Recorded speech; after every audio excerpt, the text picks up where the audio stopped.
Boa noite, seja bem-vindo a mais um encontro nosso com reflexões curtas sobre o conteúdo da fé cristã a partir de meditações do Breve Catecismo de Westminster. Nessa semana nós vamos refletir um pouco sobre o estado da condição humana e a provisão redentora de Deus em Cristo Jesus para nós.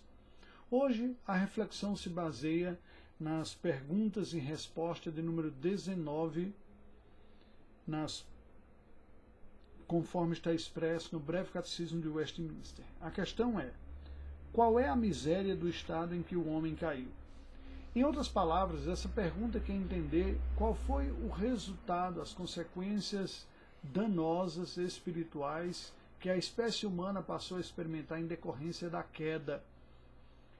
Agostinho coloca o estado espiritual do ser humano como agora não posso não pecare, ou seja, eu não consigo mais não pecar. A miséria atingiu o ser humano na sua totalidade. A doutrina bíblica reformada explica isso usando o termo depravação total, que não significa dizer que o homem é mau em absoluto, ou seja, tão mau quanto ele consegue ser, mas que a totalidade do seu ser foi afetada pelo pecado e manchada pelo pecado. Não há uma única área na vida humana que não tenha sido afetada pelo pecado. Com o nosso entendimento, as nossas vontades, os nossos sentimentos, o nosso corpo, tudo foi afetado pelo pecado e todos fomos afetados pelo pecado. O Breve Catecismo de Westminster responde assim a essa questão: todo o gênero humano, pela sua queda, perdeu a comunhão com Deus. Todos pecaram. Está debaixo da sua ira e maldição, e assim ficou sujeito a todas as misérias nesta vida, à própria morte e às penas do inferno para sempre. Portanto, são três as consequências do pecado, como havíamos resumido anteriormente ao explicar as implicações bíblicas do conceito da morte. Lembrem-se que quando Deus estabelece o homem criado, estabelece com ele um pacto de criação original, e nesse pacto ele diz: olha, de todas as árvores do jardim você pode comer livremente, mas não pode comer da árvore do conhecimento do bem e do mal, porque certamente no dia em que dela comeres, morrerás. Esta morte foi atenuada pelo Senhor, de tal maneira que não foi a espécie humana exterminada imediatamente.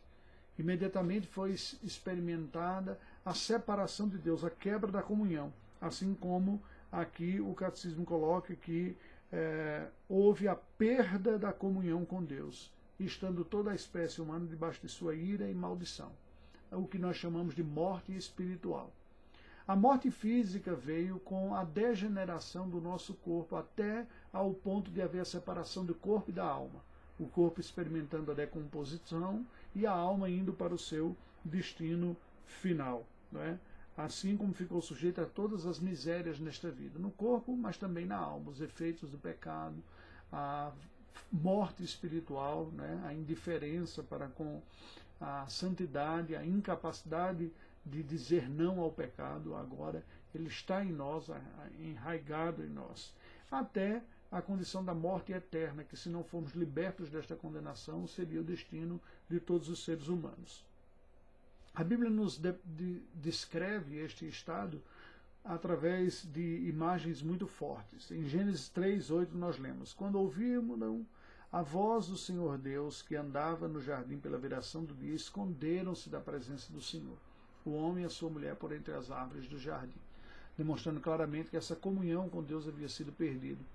O homem sente vergonha, o homem sente medo e se esconde de Deus. Veja que esses três efeitos são extremamente importantes e marcarão a humanidade agora.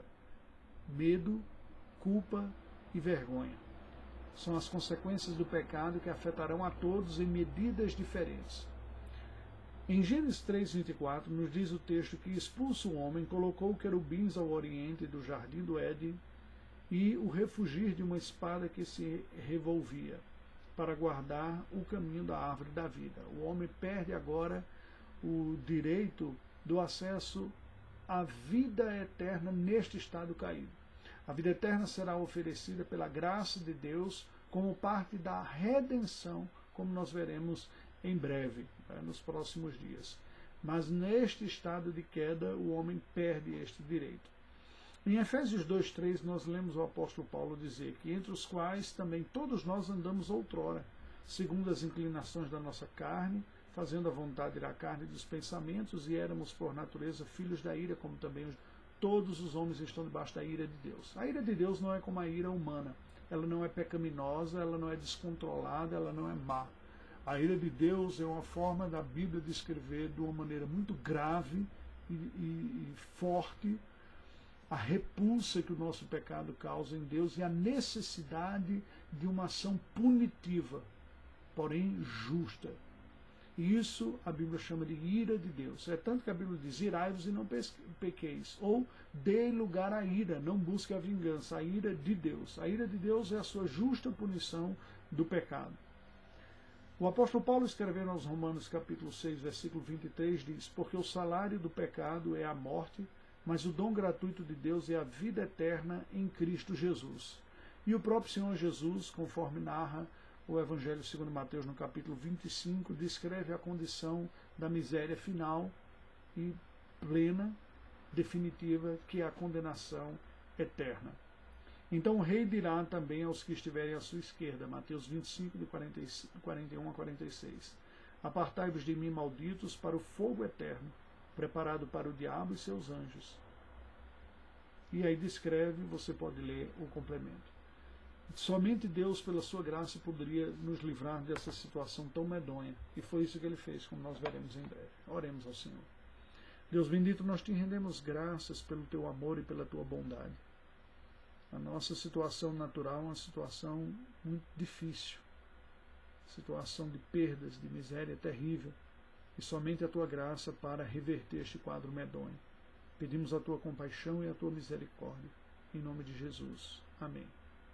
Até amanhã.